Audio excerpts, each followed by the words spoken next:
What up, Wholesale to Million families? Man, today I got one of the power player from my mastermind to take his time to come and share with you guys how he made, 200 and what, man? 232,000 on one assignment. On one wholesale deal, and it's a storage unit. He's going to share with you guys, obviously, how to find these kind of leads, how to talk to these kind of seller, and how to find a buyer's freaking assignment fees 230 something G. Boom! You guys, Boom, baby.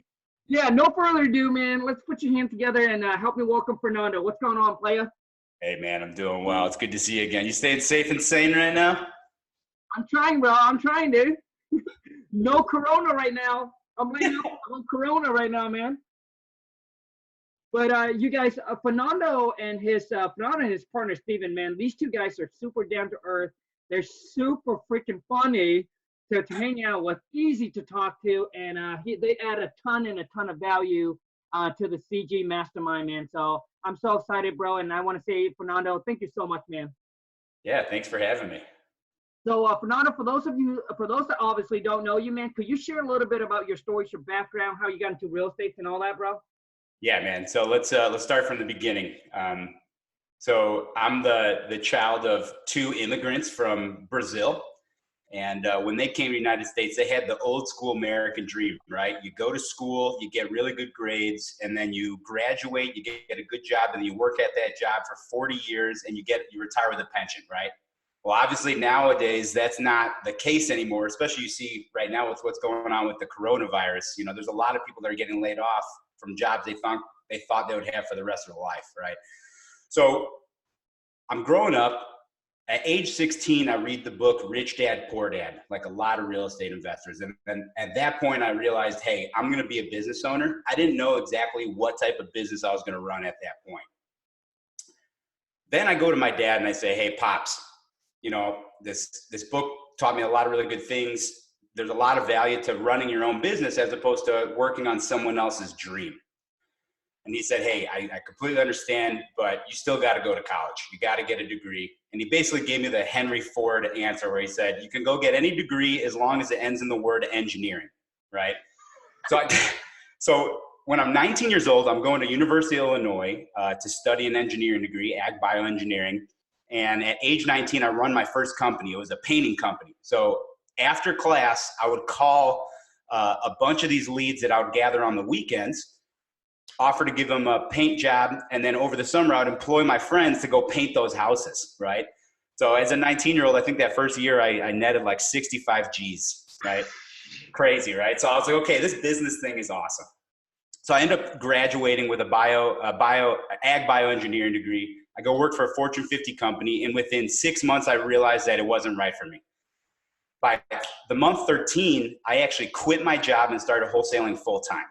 So did my first wholesale deal, took me like 4 months to do, made only $2,500 on it. But at the time, $2,500 was a lot of money to me, especially because I had no money in savings. And then from that point on, I just started doing everything that your typical real estate investor would do. I started with the wholesale, then I started buying small multifamily apartments to rent. Then I started fixing and flipping single family homes. I started buying and holding single family homes. And then I moved back to Chicago to start up a business with one of my good buddies from college, Steven, that you know very well. And when we got to Chicago, we didn't realize how bad the laws were for landlords, right? It's a super tenant-friendly state. A tenant can not pay you, and then if you do everything right, the eviction can take anywhere from 5 to 8 months, right? Depending on what time. All of a sudden, I'm at an expo, a real estate expo, and I learn about self-storage investing. No toilets, no trash, no tenants, right? And I fell in love. Immediately sold all of my multifamily properties and started investing in self-storage. So that was about 4 years ago. In the meantime, as I was buying my first self-storage facility and my second self-storage facility, I wanted to get some big checks as well. And I said, hey, well, we wholesale single family and multifamilies for big checks. Why can't we also wholesale self-storage for big checks? And that's kind of what started the whole process. And I'll tell you what, man, the wholesale checks in the self-storage business are fantastic. Like you said, we just closed last week on a $232,000 assignment fee. I got another 2 in the pipeline that I'm not going to keep as rentals, so we're going to wholesale those. One of them is going to be a $200,000 assignment fee, and the other one's going to be $120,000. So right there on 3 deals, that's $500,000 in assignment fees. Boom! Dude, oh my God. Listen, if that doesn't freaking pump you up and fuel you up, I don't know what is. And let me tell you something. Fernando is freaking funny. Steven got a freaking crazy story. Had me laughing the whole entire time with him, and then when they go to Taiwan, dude, it's crazy. I love these 2 guys. Fernando, so you see, for those of you who's out there chasing deals, oh, it's the numbers of deals. Oh, I did 10 deals or 20 deals or 60 deals this month. Dude, Fernando did 1 deal, right? Fernando, all he needs to do is 1 deal, baby. So that's it. That's it, baby. So now, Fernando, tell me, man, so with the storage unit, like, how do you find these kind of seller, man? Yeah. So before I go into that, let me talk a little bit about why we do self-storage as opposed to single family and multifamily, right? We still have a small single family and multifamily wholesaling business in Chicago, but we do self-storage nationally. And the reason why is with self-storage, there's 9 things that we really prefer over all the other asset classes. Number 1, it has historically higher returns than those other asset classes. So between 1994 and 2017, the S&P 500 only returned about 5.5%. Multifamily did a little bit better, returned about 13% on average. And self-storage returned 17.5%. So that 4% difference between multifamily and self-storage may not seem like a lot, but you got to realize that interest is compounded, right?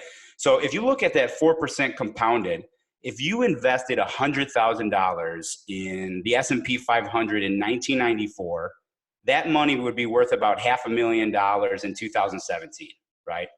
If you invested that same $100,000 into apartment buildings in 1994, by 2017, that would be worth about $1.7 million. That same $100,000 invested in 1994 in self-storage in 2017 would be worth a little over $4 million.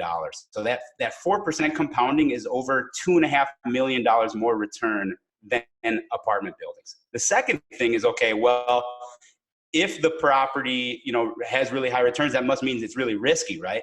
That's actually not the case either. So if you look between 2007 and 2009, during the last recession, the S&P 500 lost 22%, right? That's huge. Multifamily on average lost about 7%.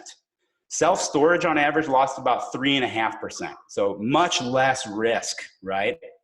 The next thing that we love is that the leverage that's offered to us is phenomenal. The last 3 deals that we closed on ourselves to keep it as buy and holds, we got 100% financing on them. One of them, the one that we closed in Tennessee, we bought it for $725,000. It needed about $60,000 in work, and it appraised for $1.2 million. So the bank just gave us $825,000. We walked away from closing with cash. It was a cash out purchase, right? Tell me what other asset you can do that with, right?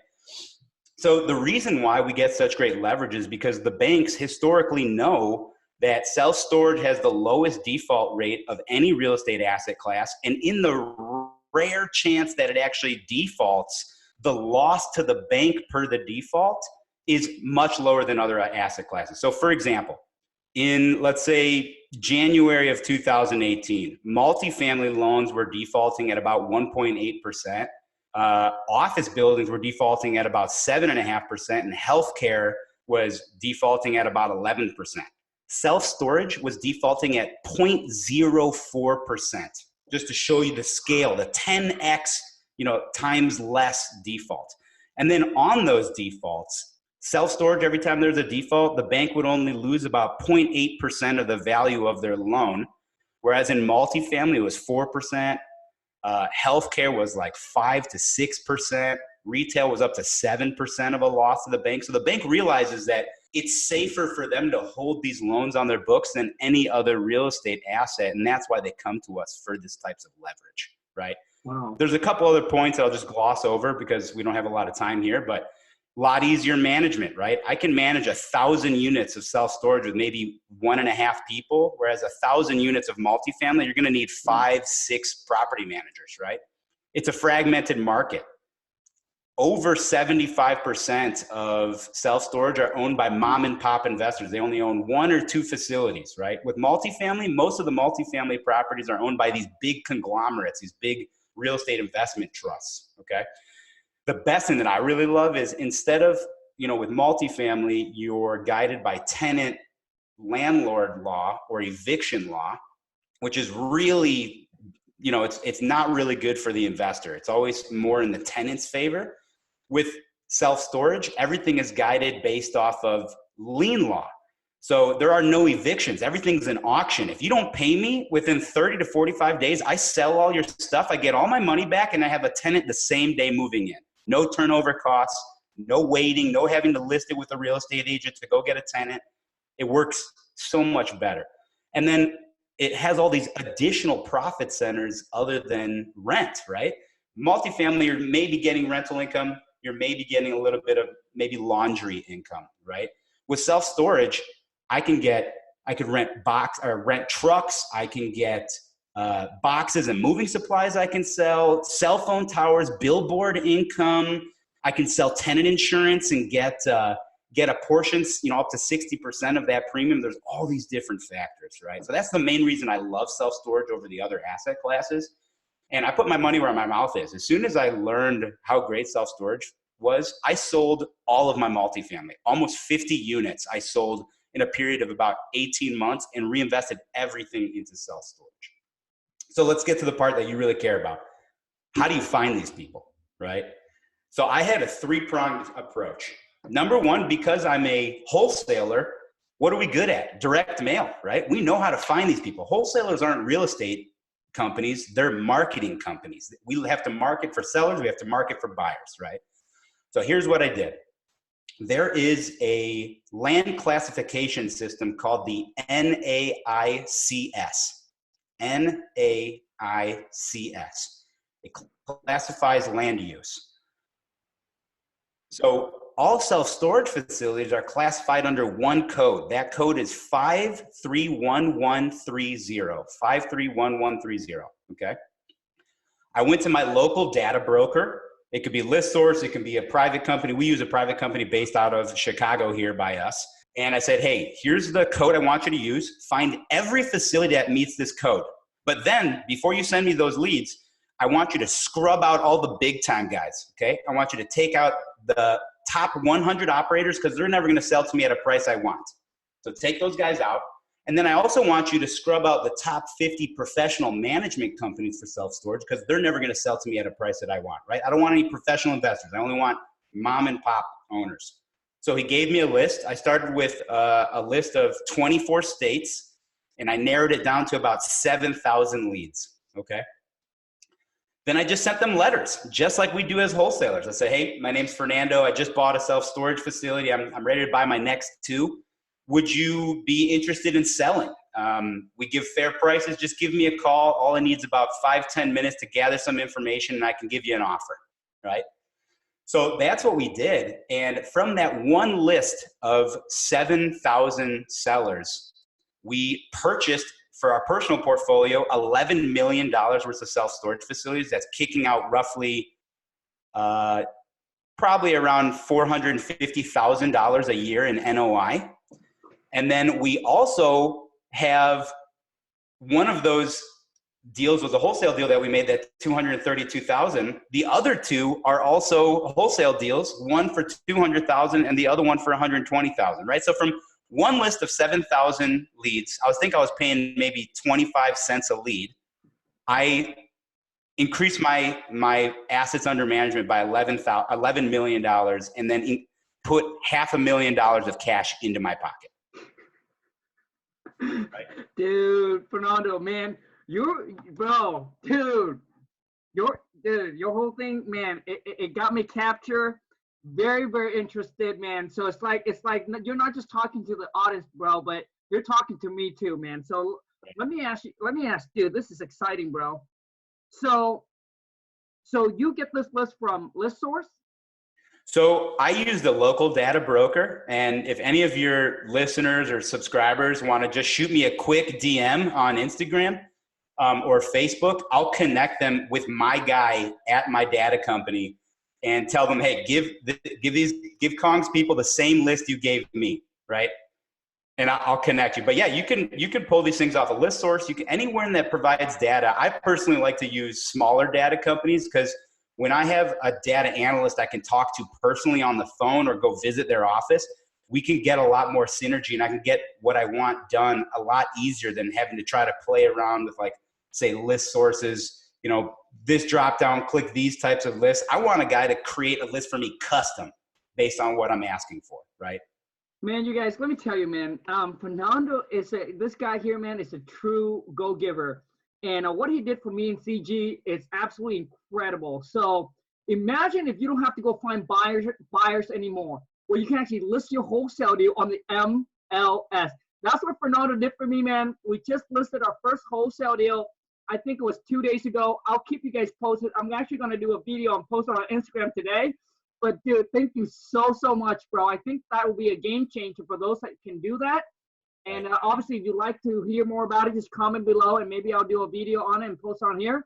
But Fernando, for those that want to reach out to you on Facebook or Instagram, and where can they connect with you, bro? Yeah, all my social media, my handles are Thestoragestud. Thestoragestud. The Storage Stud, bro. Love it, dude. So you can find me on Facebook, Instagram, LinkedIn, Twitter. You can also go to thestoragestud.com if you want to go to my website. Our investment company is called Titan Wealth Group, so you can go to titanwealthgroup.com if you want to participate in our deals.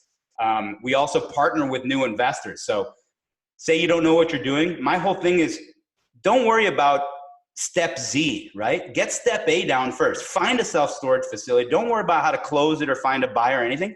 Find the self-storage facility and then just call Fernando, right? And I will show you how to underwrite it. I'll give you my contracts to put it under contract. I'll show you how to get everything to closing. I'll help you find a buyer for it, and let's partner on the deal. We've already done this with a couple CG members, right? 2 CG members we've partnered with on a lot of self-storage facilities. John Carcone.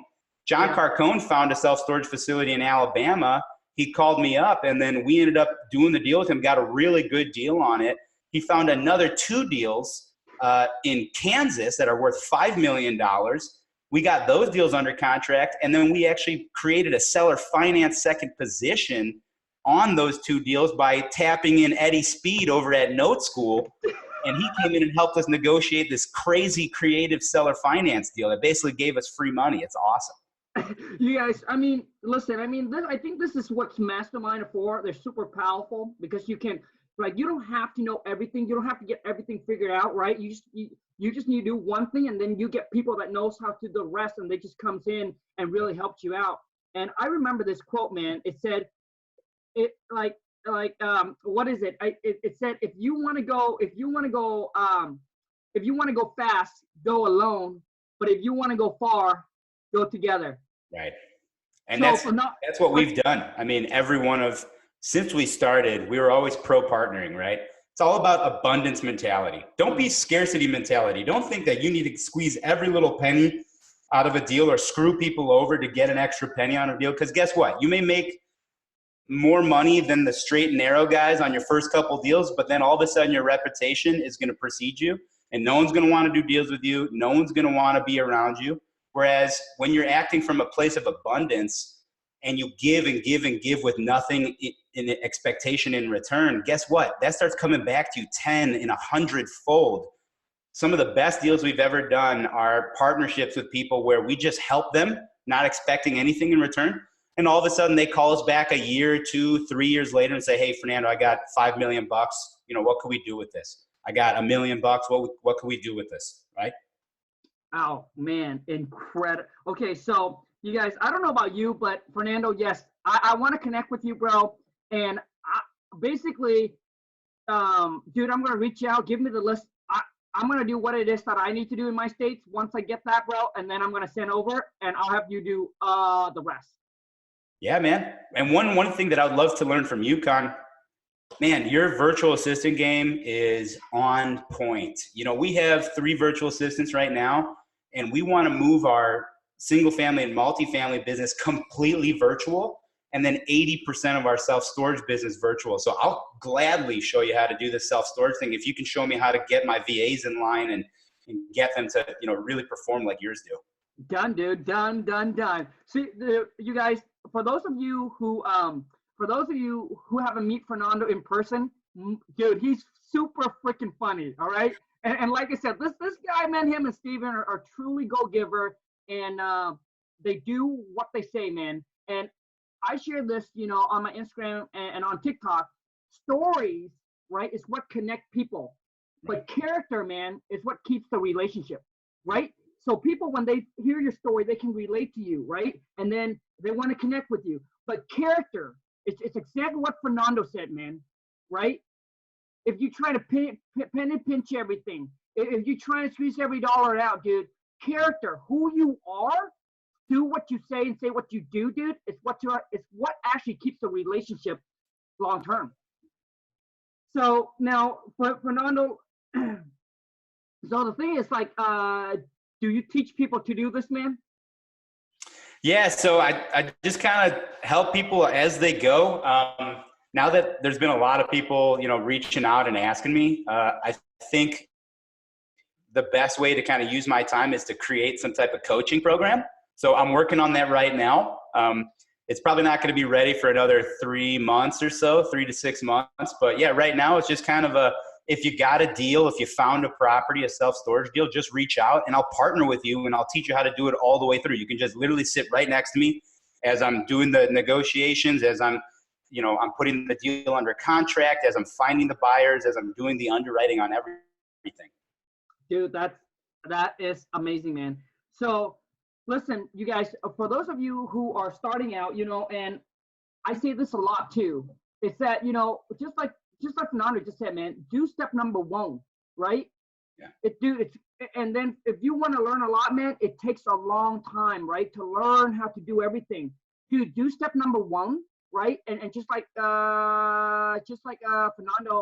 has mentioned,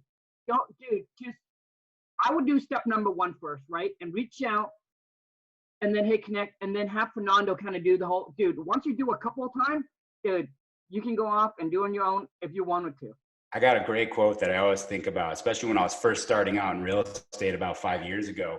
It's go as far as you can see, right? And then once you get there, you'll be able to see farther. So don't worry about, you know, closing a deal with a cash buyer if you don't even have a deal yet to underwrite, right? So find the deal first. Once you have the deal, then you can call me and we can figure out how to underwrite it together. Then once we figure out how to underwrite it, then we can go and negotiate with the seller and put it under contract. Once we do that, then I can show you how to create the marketing package and then go find these buyers. And then once we do that, I can show you how to negotiate with the buyers, have them close, and then have a huge check come to you straight from closing. See, well, you guys, the reason why I point this out, Kiss, listen to me. Even though I've been wholesaling single family home, dude, I think it's going to be different from this. So what Fernando just said, man, is already overwhelming for me. That's why I say, hey, listen, bro, I'm just going to stick with what I'm doing, right? And I'm going to market and find the deal. I'll send it over to you, bro, and I'll just let you do the rest, right? Yeah. So the thing is, what Fernando just said, man, step number 1, I get so many people reach out and say, Khang, dude, hey, how do I do this? How do I do this? Dude, have you done step number 1? Like, have you done it yet?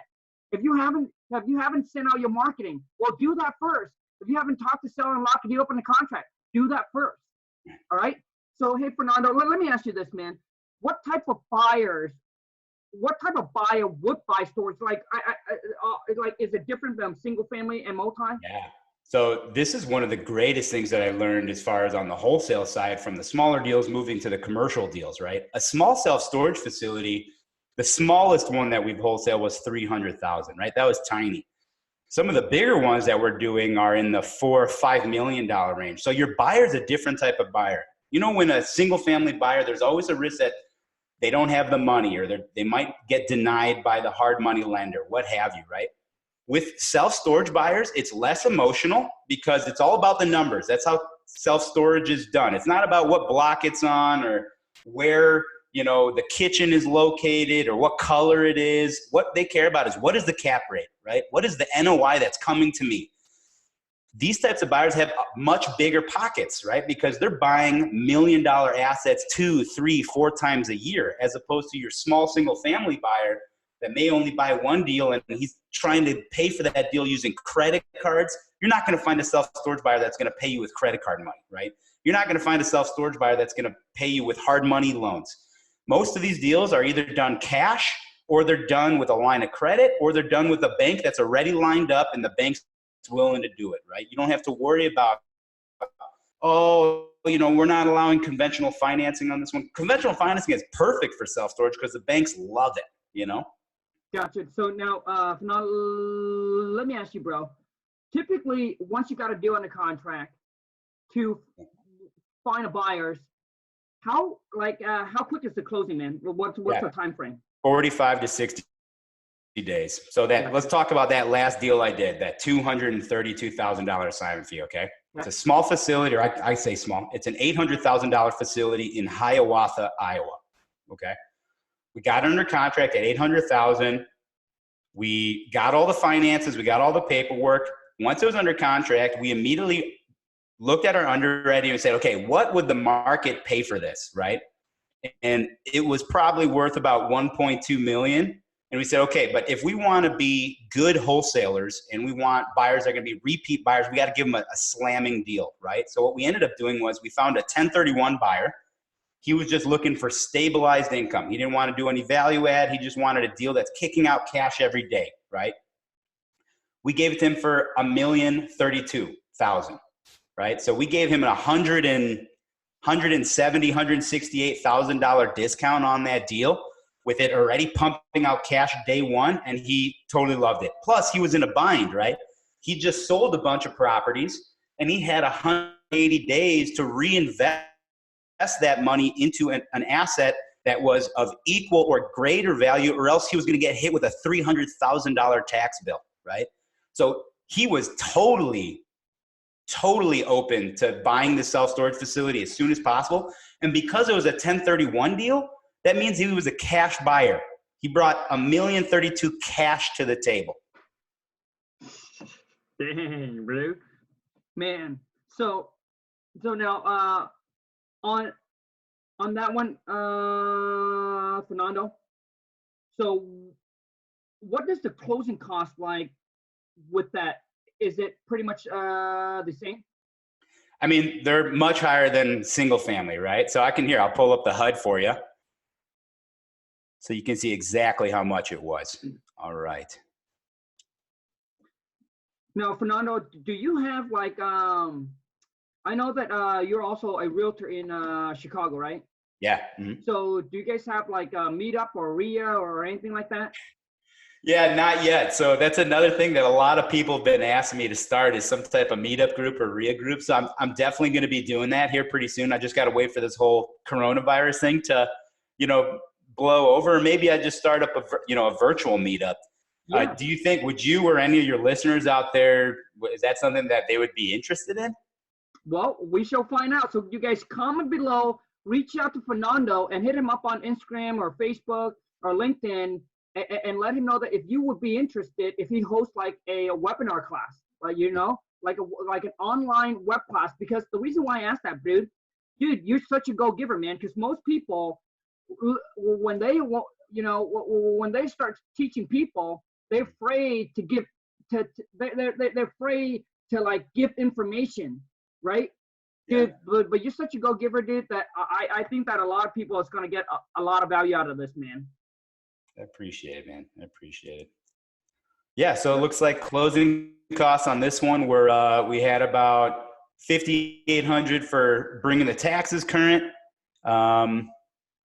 We had title fee of about $2,000. We had a phase 1 environmental report that was $8,300. And then we had an attorney closing cost of $350. That was it. Oh, and then there was a fee to the 1031 intermediary of $1,500. Okay, and the thing is, it's such a more percentage. So let me ask you, Fernando, so do you just assign it, or do you guys do a double closing, or like? No, that was just a straight up assignment. He saw right on the HUD, the buyer knew exactly how much money we were making, but he didn't care, right? Because if he didn't spend that $1,032,000, he was going to get hit with a $300,000 tax bill. Yep. So we gave him a discount on the as-is value of the property. It was cash flowing day one, and we saved him an extra $300,000 in taxes. Makes sense, man. Makes sense. So basically, all the closing costs is straight up assignment, so the buyer would have to pay for the closing costs?